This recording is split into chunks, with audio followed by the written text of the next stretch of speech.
ಸಂಸ್ಥೆಯ ಫಜೀತಿ ಒಂದೆರಡಲ್ಲ, 5ನೇ ದಿನವೂ ಕೂಡ ಇಂಡಿಗೋದ ಅವಾಂತರ ಮುಂದುವರೆದಿದೆ. ಇವತ್ತು ಕೂಡ ಹಲವು ವಿಮಾನಗಳ ಸಂಚಾರದಲ್ಲಿ ವ್ಯತ್ಯಯ ಆಯಿತು. ವ್ಯತ್ಯಯ ಅನ್ನೋದಕ್ಕಿಂತ ರದ್ದಾಗಿದ್ದಾವೆ. ಪ್ರಯಾಣಿಕರ ಪರದಾಟ ನಿಂತಿಲ್ಲ. ಒಂದ್ ರೀತಿ ಮೆಜೆಸ್ಟಿಕ್ ಅಥವಾ ರೈಲ್ವೆ ಸ್ಟೇಷನ್ ನೋಡ್ದಂಗೆ ಆಗ್ತದೆ. ಎಲ್ಲಿ ನೋಡಿದ್ರು ಕೂಡ ಜನ ಮೂಲೆಯಲ್ಲಿ ಮಲ್ಕೊಳ್ತಾ ಇದ್ದಾರೆ. ರಾಶಿ ರಾಶಿ ಲಗೇಜ್ಗಳು ಕಾಣಿಸ್ತಾ ಇದೆ. ಬೆಂಗಳೂರು ಕೆಂಪೇಗೌಡ ಏರ್ಪೋರ್ಟ್ ತುಂಬಾ ಜನಜಂಗುಳಿ, ಜಾತ್ರೆ ಆಗ್ಬಿಟ್ಟಿದೆ ಏರ್ಪೋರ್ಟ್ ನಲ್ಲಿ ಕಳೆದ 2-3 ದಿನಗಳಿಂದ. ಇವತ್ತು ಕೂಡ ಅದು ಮುಂದುವರೆದಿದೆ.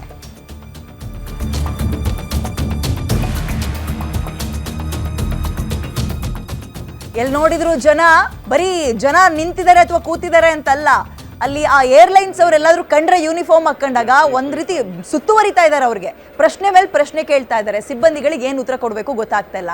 ಕಳೆದ 4-5 ದಿನಗಳಿಂದ ನಿರಂತರವಾಗಿ ಈ ಫ್ಲೈಟ್ಗಳು ಹಿಂಗೆ ಕೈ ಕೊಡ್ತಾ ಇದೆ. ಹಂಗೆ ನೋಡೋದಾದ್ರೆ ಇಂಡಿಯಾದಲ್ಲೇ ಅತಿ ದೊಡ್ಡ ಏರ್ಲೈನ್ಸ್ ಅಂತ ಹೆಸರು ಪಡ್ಕೊಂಡಿರೋ ಇಂಡಿಗೋ ಅದೇನು ಬಂದಿದೆಯೋ ಗೊತ್ತಿಲ್ಲ, ಕಳೆದ 4-5 ದಿನದಿಂದ ಜವಾಬ್ದಾರಿ ಮರ್ತಂತೆ ವರ್ತಿಸ್ತಾ ಇದ್ದಾರೆ. ಇದು ಗೌರ್ಮೆಂಟ್ಗೆ ಇಂಡೈರೆಕ್ಟ್ ಆಗಿ ಕೊಡ್ತಾ ಇರುವ ವಾರ್ನಿಂಗ್ ಅಷ್ಟೇ. ಇವರು ಈಗ ತಂದಿರುವಂತಹ ಹೊಸ ರೂಲ್ಸ್ಗೆ ಸಂಬಂಧಪಟ್ಟಂತೆ ಏನು 48 ಗಂಟೆಗಳ ಕಾಲ ಸಿಬ್ಬಂದಿಗೆ ರೆಸ್ಟ್ ಕೊಡಬೇಕು. ಸೊ ಪೈಲಟ್ ಮತ್ತು ಪ್ಯಾಸೆಂಜರ್ಸ್ನ ಸೇಫ್ಟಿ ಇಂಪಾರ್ಟೆಂಟ್ ಅಂತ ರೂಲ್ಸ್ ತಂದಿದ್ದು ಇಂಡಿಗೋಗೆ ದೊಡ್ಡ ಪೆಟ್ಟು. ಬರೀ ಇಂಡಿಗೋ ಏರ್ಲೈನ್ಸ್ ಅಲ್ಲ, ಎಲ್ಲ ಏರ್ಲೈನ್ಸ್ ಅವ್ರಿಗೂ ಸಾಕಷ್ಟು ಸಮಯವನ್ನ ಕೂಡ ಕೊಟ್ಟಿದ್ರು. ಸಿಬ್ಬಂದಿಗಳನ್ನ ನೀವು ಬೇಕಾದ್ರೆ ತಗೊಳ್ಳಿ, ಮತ್ತೊಂದು ಮಗದೊಂದು ಅಂತ.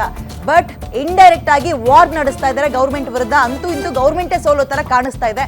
IndiGo flight cancel effect, ticket ದರ ಗಗನಕ್ಕೇರ್ತಾ ಇದ್ದಾವೆ. ವಿಮಾನಗಳ ಟಿಕೆಟ್ ರೇಟ್ ಹೆಂಗಿದೆ ಅಂದ್ರೆ 1-2 ಪಟ್ಟು 3 ಪಟ್ಟಲ್ಲ, 8 ಪಟ್ಟು 10 ಪಟ್ಟು ಜಾಸ್ತಿ ಆಗ್ತಾ ಇದ್ದಾವೆ.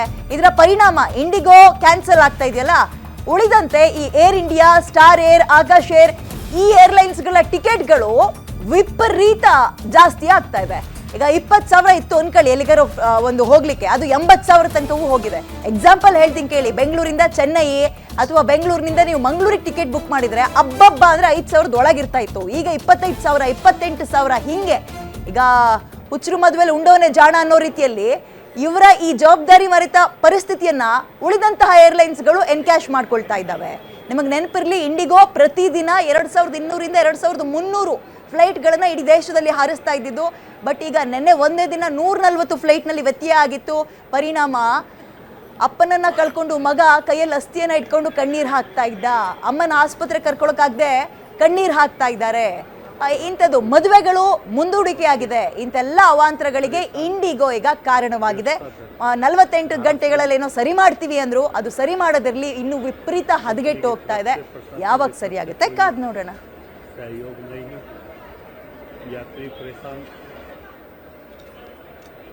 ಓಕೆ, ಮೋರ್ ಡೀಟೇಲ್ಸ್ ನನ್ನ ಕಲೀಗ ಮಹೇಶ್ ನೀಡ್ತಾರೆ. ಮಹೇಶ್, 48 ಗಂಟೆ ಕೊಡಿ ಸರಿ ಮಾಡ್ಬಿಡ್ತೀವಿ ಅಂದ್ರು, 48 ಗಂಟೆಯಲ್ಲಿ ಸರಿಯಾಗಿದ್ದಕ್ಕಿಂತ ಅಧ್ವಾನಗಳೇ ಜಾಸ್ತಿ ಆದಂಗೆ ಕಾಣಿಸ್ತಾ ಇದೆ.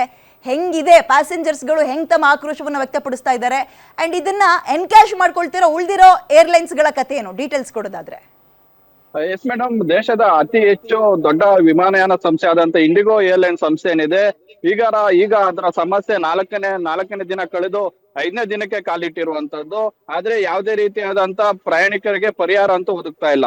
ಈ ನಿಟ್ಟಿನಲ್ಲಿ ಕೆಂಪೇಗೌಡ ಅಂತಾರಾಷ್ಟ್ರೀಯ ವಿಮಾನ ನಿಲ್ದಾಣ ಪ್ರಾಧಿಕಾರ ಏನಿದೆ, ಸ್ವಲ್ಪ ಮಟ್ಟಿಗೆ ಬಂದಂತ ಪ್ರಯಾಣಿಕರಿಗೆ ಕೂರ್ಲಿಕ್ಕೆ ಆಸನ ಮತ್ತೆ ಊಟ ಉಪಚಾರ ಬೆಳಗ್ಗೆಯಿಂದಲೂ ಸಹ ಮಾಡ್ತಾ ಇದೆ. ಈ ನಿಟ್ಟಿನಲ್ಲಿ ಇವತ್ತು ಸುಮಾರು ಬೆಂಗಳೂರು ಅಂದ್ರೆ ಕೆಂಪೇಗೌಡ ಅಂತಾರಾಷ್ಟ್ರೀಯ ವಿಮಾನ ನಿಲ್ದಾಣದಿಂದ ಸುಮಾರು 90ಕ್ಕಿಂತ ಹೆಚ್ಚು ಫ್ಲೈಟ್ಗಳು ಹಾರಾಟ ಆಗ್ಬೇಕಾಗಿತ್ತು. ಅದರಲ್ಲಿ ಕೇವಲ 11ರಿಂದ 20 ಫ್ಲೈಟ್ಗಳು ಮಾತ್ರ ಹಾರಾಟ ಆಗಿದೆ.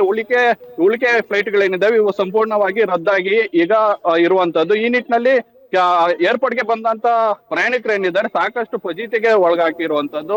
ಇನ್ನೊಂದು ಕಡೆ ಗಮನಿಸಬೇಕಾದ್ರೆ ಈ ಸಮಸ್ಯೆಯನ್ನ ಏರ್ಲೈನ್ ಸಂಸ್ಥೆಗಳು ಬಂಡವಾಳ ಮಾಡಿಕೊಂಡು ಇರುವಂತಹ ನಾರ್ಮಲ್ ದಿನಗಳಲ್ಲಿ ಇರುವಂತ ಬೆಲೆ ಏನಿದೆ, ಟಿಕೆಟ್ ದರ ಏನಿದೆ, ಇದನ್ನ ದುಪ್ಪಟ್ಟು ಮಾಡಿ ಅಂದ್ರೆ 2ರಷ್ಟು 3ರಷ್ಟು 4ರಷ್ಟು ಸಹ ಬೆಲೆಯನ್ನ ಏರಿಕೆ ಮಾಡಿ ತಮ್ಮ ವಿಮಾನಯಾನ ಸಂಸ್ಥೆಗಳನ್ನ ನಡೆಸ್ತಾ ಇರುವಂತದ್ದು. ಇದು ಎಲ್ಲ ಒಂದ್ ಕಡೆ ವಿಮಾನಯಾನ ಸಂಸ್ಥೆಗಳು ಮಾನವೀಯತೆಯನ್ನ ಮರೆತು ಇಷ್ಟೆಲ್ಲ ಮಾಡ್ತಾ ಇದೆ ಅಂತ ಒಂದು ಆಗ್ತಿದೆ. ಮತ್ತೆ ಲಗೇಜ್ ಸಮಸ್ಯೆ ಅಂದ್ರೆ ಬೆಂಗಳೂರಿಗೆ ಬಂದಂತ ಕೆಲ ಪ್ರಯಾಣಿಕರು ಏನಿದ್ದಾರೆ ಲಗೇಜ್ ನಮ್ಗೆ ಸಿಗ್ತಾ ಇಲ್ಲ ಅಂತೇಳಿ ಆಕ್ರೋಶವನ್ನ ವ್ಯಕ್ತಪಡಿಸ್ತಾ ಇರುವಂತದ್ದು. ಮತ್ತೆ ಕೆಲ ಪ್ರಯಾಣಿಕರೇನಿದ್ದಾರೆ ತಮ್ಮ ಕುಟುಂಬಗಳನ್ನ ನೋಡ್ಲಿಕ್ಕೆ ಏನು ಟಿಕೆಟ್ ಬುಕ್ ಆಗಿತ್ತು. ಮತ್ತೆ ಒಬ್ಬ ತಂದೆ ಹೇಳ್ತಾರೆ, ತನ್ನ ಮಗಳ ಹೆರಿಗೆಗೋಸ್ಕರ ನಾನು ಈಗಾಗಲೇ ವೀಸಾಗೆ ಅಪ್ಲೈ ಮಾಡಿದ್ದೆ, ಹೀಗಾಗಿ ವೀಸಾ ಕೂಡ ವೆರಿಫೈ ಮಾಡ್ಲಿಕ್ಕೆ ನಾನು ಡೆಲ್ಲಿಗೆ ಹೋಗಕ್ ಆಗ್ತಾ ಇಲ್ಲ ಅಂತ ಅಲ್ಲಿ ತಮ್ಮ ಅಳಲನ್ನ ತೋಡ್ಕೊಂತ ಇರುವಂತದ್ದು. ಈ ನಿಟ್ಟಿನಲ್ಲಿ ಎಲ್ಲ ಒಂದ್ ಕಡೆ ಏರ್ಲೈನ್ ಸಂಸ್ಥೆ ಏನಿದೆ ತನ್ನ ಏನು ಸಮಸ್ಯೆಯನ್ನ ಇನ್ನಷ್ಟು ಬಿಗಿಗೊಳಿಸ್ತಾನೆ ಇದೆ ಹೊರತು ತಕ್ಷಣಕ್ಕೆ ಯಾವುದೇ ರೀತಿಯಾದಂತ ಪರಿಹಾರವನ್ನ ಕೊಂಡ್ಕೊಡ್ತಾ ಇಲ್ಲ. ಈ ನಿಟ್ಟಿನಲ್ಲಿ ಏರ್ಲೈನ್ ಸಂಸ್ಥೆ ಏನಿದೆ ಇದರ ಷೇರು ಮೌಲ್ಯನೂ ಕೂಡ ಕಡಿಮೆ ಆಗ್ತಿದೆ. ಈ ಸಮಸ್ಯೆ ಕೇವಲ ಪ್ರಯಾಣಿಕರ ಸಮಸ್ಯೆ ಅಲ್ಲ, ಇದು ಸಂಸ್ಥೆಯ ಸಮಸ್ಯೆ. ಈ ನಿಟ್ಟಿನಲ್ಲಿ ತನ್ನ ಸಮಸ್ಯೆಯನ್ನ ಬಗೆಹರಿಸಿಕೊಳ್ಳುತ್ತಾ ಇಲ್ಲ ಇದೇ ರೀತಿ ಮುಂದುವರಿಕೆ ಆಗುತ್ತಾ ಅನ್ನೋದನ್ನ ಇನ್ನಷ್ಟೇ ಕಾದ್ ನೋಡ್ಬೇಕಾಗಿರುವಂತದ್ದು ಮೇಡಮ್. ಧನ್ಯವಾದ ಡೀಟೇಲ್ಸ್ಗೆ. ಸಿಬ್ಬಂದಿಗಳ ಕೊರತೆ, ಟೆಕ್ನಿಕಲ್ ಇಶ್ಯೂ ಇವೆಲ್ಲವೂ ನೆಪ ಮಾತ್ರ. ಗೌರ್ಮೆಂಟಿಗೆ ಇಂಡೈರೆಕ್ಟ್ ಆಗಿ ಸೆಡ್ಡು ಹೊಡಿತಾ ಇದ್ದಾರೆ ಅಷ್ಟೇ.